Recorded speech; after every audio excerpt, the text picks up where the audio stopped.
Dari kecil, kita selalu sama-sama. Dan kayaknya Mendengar kata Prinjon saja sudah membuat Mimin nyesek. Soalnya pengalaman. Film tentang Prinjon biasanya bercerita soal dua sahabat yang salah satu atau mungkin keduanya menaruh perasaan. Namun mereka tidak ingin merusak pertemanan yang telah terjalin, jadi hanya bisa memendam saja.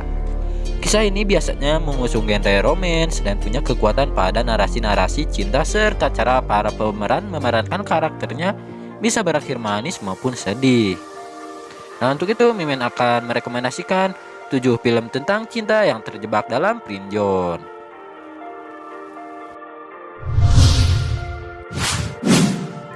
Di urutan pertama ada On Your Wedding Day.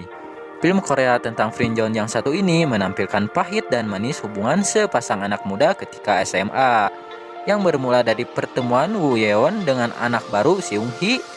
Woo Yeon langsung jatuh cinta pada pandangan pertama. Namun Seung Hee tidak tertarik berpacaran.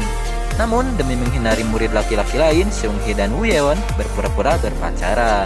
Hubungan palsu tersebut perlahan bertumbuh menjadi rasa kasih sayang yang sesungguhnya. Tapi lu akan terkejut dengan endingnya. Ya Mimin gak akan sebutin lah, kalian tonton aja sendiri.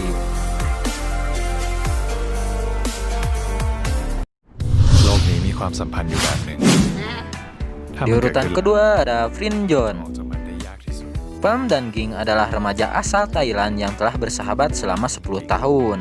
Satu waktu Pam pernah menyatakan perasaannya pada Ging.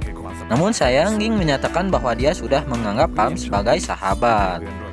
Kendati mendapat penolakan dan salah satunya menyatakan perasaan, hubungan mereka tetap dekat. Jarang sekali ya. Mereka pun kemudian dikisahkan memiliki pasangan masing-masing. Pam sudah berkali-kali menjalin cinta namun berkali-kali juga putus cinta. Dia bilang tidak ada wanita yang cocok dengan dia.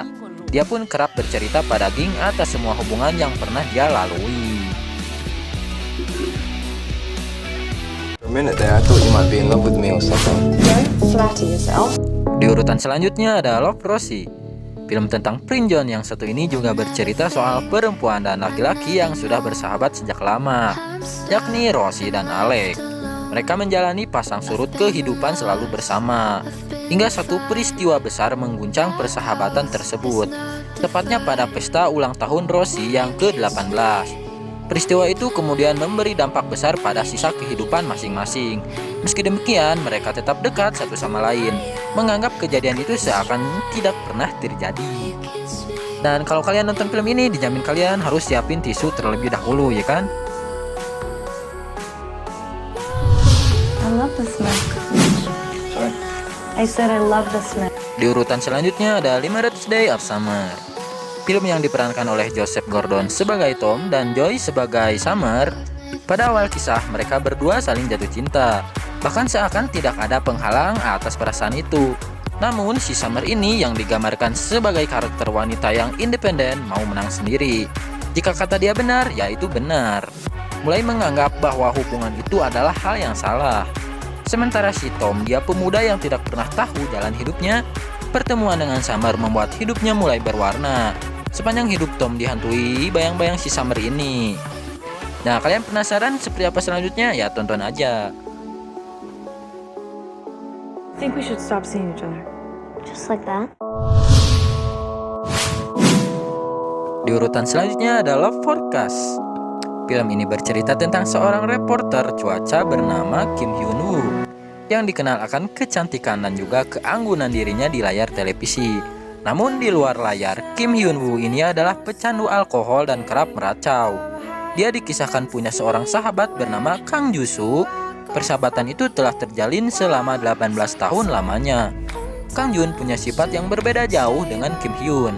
Dia merupakan seorang guru sekolah dasar yang sopan, tapi kerap gagal dalam masalah percintaan, bahkan berkali-kali dicampakkan wanita. Rupanya Kang Jun ini jatuh cinta diam-diam pada sahabatnya selama bertahun-tahun itu. Sayangnya hal sebaliknya tidak dirasakan oleh Kim Hyun. Sad banget ya kan?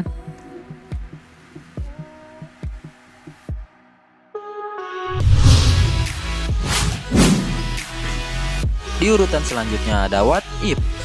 Bercerita soal Welet, seorang pemuda yang drop out dari sekolah jurusan kedokteran.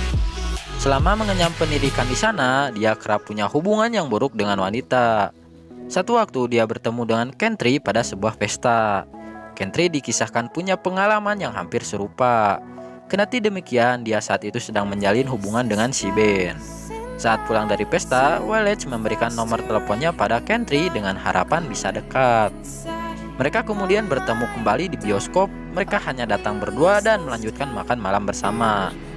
Seiring waktu, mereka menjalin hubungan persahabatan yang cukup baik. Ben kemudian pindah ke Dublin, Irlandia untuk pekerjaannya. Selama masa ini, Wallace dan Kentri mulai melihat hubungan mereka berkembang lebih jauh dan mereka pun mulai memiliki perasaan. Film tentang peninjau ini membuat kisah yang membuat Wallace dan Kentri sering bertemu. Namun singkat cerita, Kentri malah menikah dengan orang lain. Pada akhir film akan disuguhkan sesuatu dan itu mungkin menjadikan rujukan film ini sebagai What If.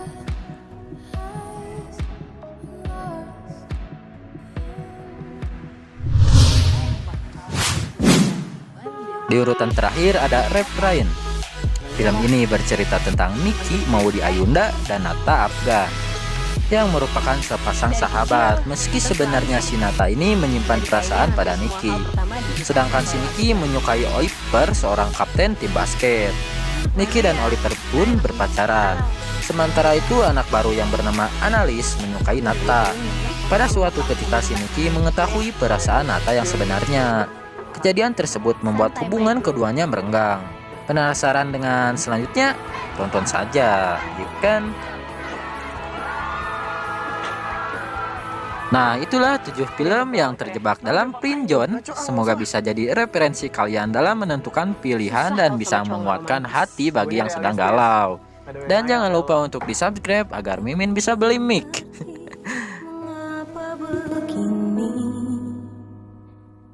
Cowok yang tadi itu